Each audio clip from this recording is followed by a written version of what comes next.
Senate File 1, a bill intended to ensure a right to abortion and other reproductive care in the state, has been making its way through various Senate committees, eliciting members of the public to offer testimony.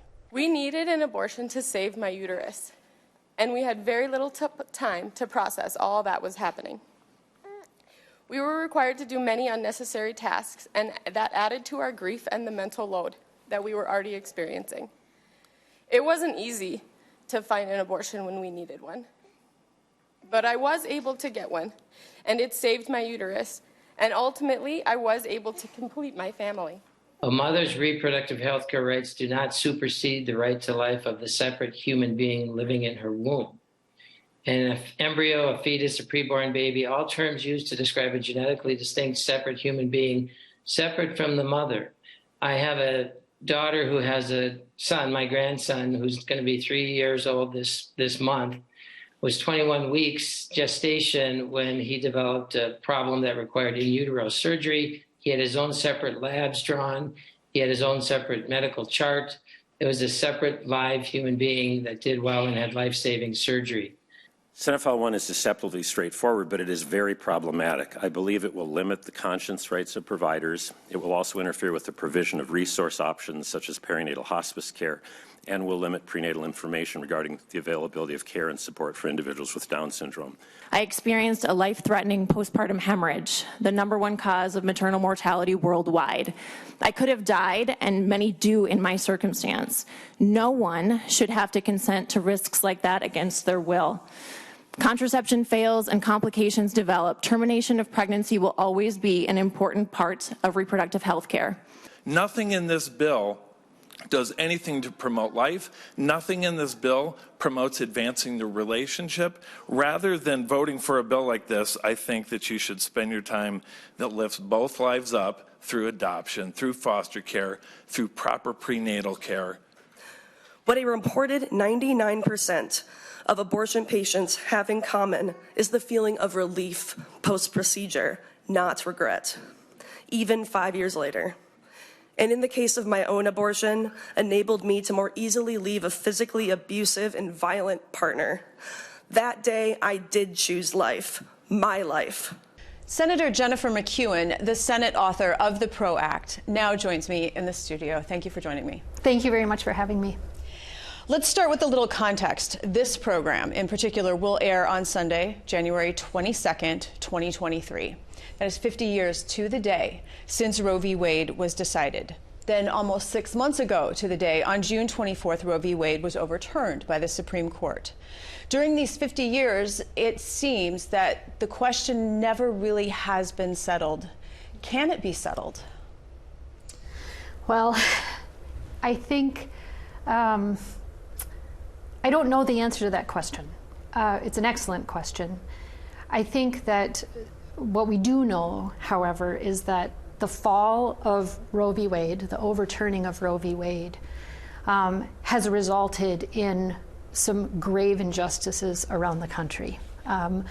While much of the world, most of the world, has moved toward expanding reproductive freedoms and reproductive rights, reproductive access and justice, unfortunately, we've seen our country take steps backwards. And now we have a patchwork of laws throughout our country where some states do not recognize that people have these fundamental rights and have outlawed certain types of reproductive care. They've initiated the ability to have civil suits between citizens, have people policing each other's behavior. It's a really scary landscape for people who are needing to seek abortion care in particular. But it's a threat to all of our individual rights at a deeper level. So on the question of whether it's going to be settled, I mean, I'd like to see it be settled. I'd like to see us settle at a place where we respect individuals' autonomous rights to make their own healthcare decisions that are best for them. In committee, when you presented this bill, you called it common sense. It is a very short bill. It's only 1 page. What would the PRO Act, the Protect Reproductive Options Act, do? Yeah, so it's exactly right. It's a very short bill. It's quite concise.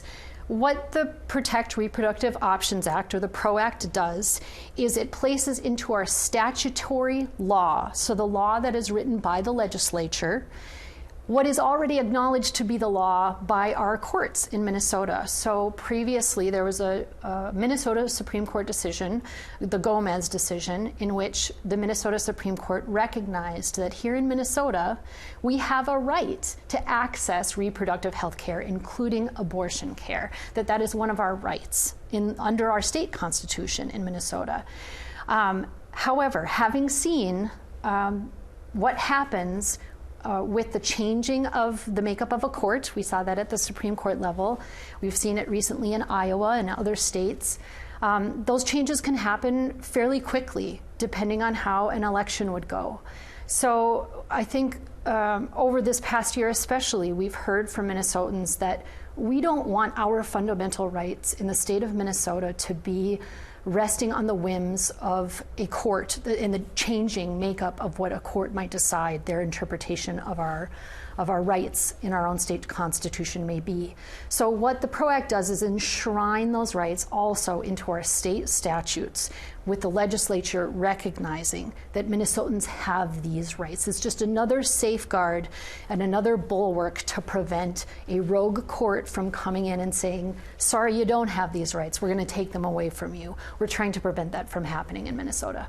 And when it comes to this issue, what people often are talking about is abortion, but it is more comprehensive than that, because we're also talking about contraception, family planning, maternity care, sterilization, counseling. So it's broader. And can you just say a little bit more about that?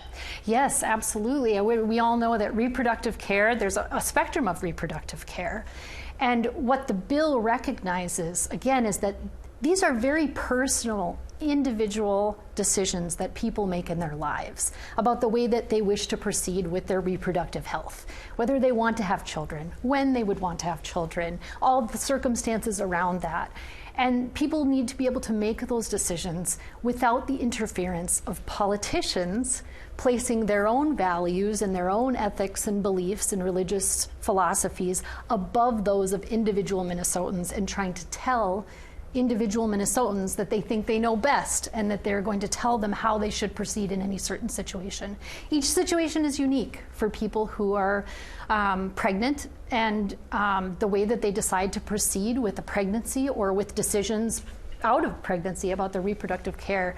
Again, those are very individual decisions that politicians really have no business sticking their nose in for other people.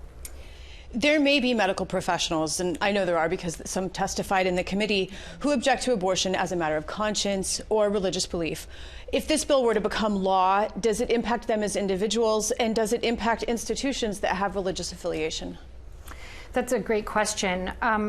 No, this bill doesn't change any of the laws that are in place right now. And there was a question that has come, is this sort of redundant? Because what it does is, and the question is a good one, is this redundant? Because we already have all these rights. And this doesn't change anything in the landscape that we have right now in terms of what people's reproductive freedoms are here in Minnesota. What it does is just codify them into our state statute. So people who have personal beliefs that inform them that they don't wish to participate in providing abortion care, those people can still make those decisions the same that they do now. Nothing will change that. Same with the same thing for institutions who have a religious affiliation that steers them toward a certain direction and limiting choices for people about their reproductive care. That is, if they're able to do that now, this doesn't change that. But again, this, and I think it's really important for people to know, this law doesn't force anything on anybody. That is the point of the law, in fact. The point of the law is that no one should be able to coerce or make somebody have an abortion. Nobody should be able to coerce or make somebody be pregnant and carry a pregnancy to term if that's not what they are deciding that they want to do. So this is all about trusting Minnesotans to make their own healthcare decisions in reproductive health care. Opponents of the bill say that this bill is too extreme in that it would allow a pregnant person to receive a late-term abortion for any reason. those opponents believe then that the government should at least provide guardrails to protect a viable fetus. How do you respond? I think that what is really extreme is to have politicians who are not trained in medicine, who are placing their own beliefs about what is right and wrong, about when life begins, about the values that they bring to the conversation, and imposing those values and beliefs on all Minnesotans. That is what is extreme. What is also extreme is having seen a Supreme Court cast off the precedent of decades upon which our laws were founded. What is also extreme is seeing our country go in an opposite direction than all of our peer nations throughout the world in retracting rights instead of broadening them and expanding them.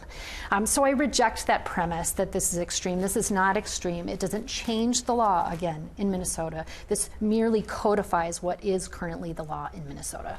Just briefly before we go, because any law can be changed and constitutional rulings can be overturned, would you like to see a clearly written constitutional amendment passed by Minnesotans that would protect reproductive options?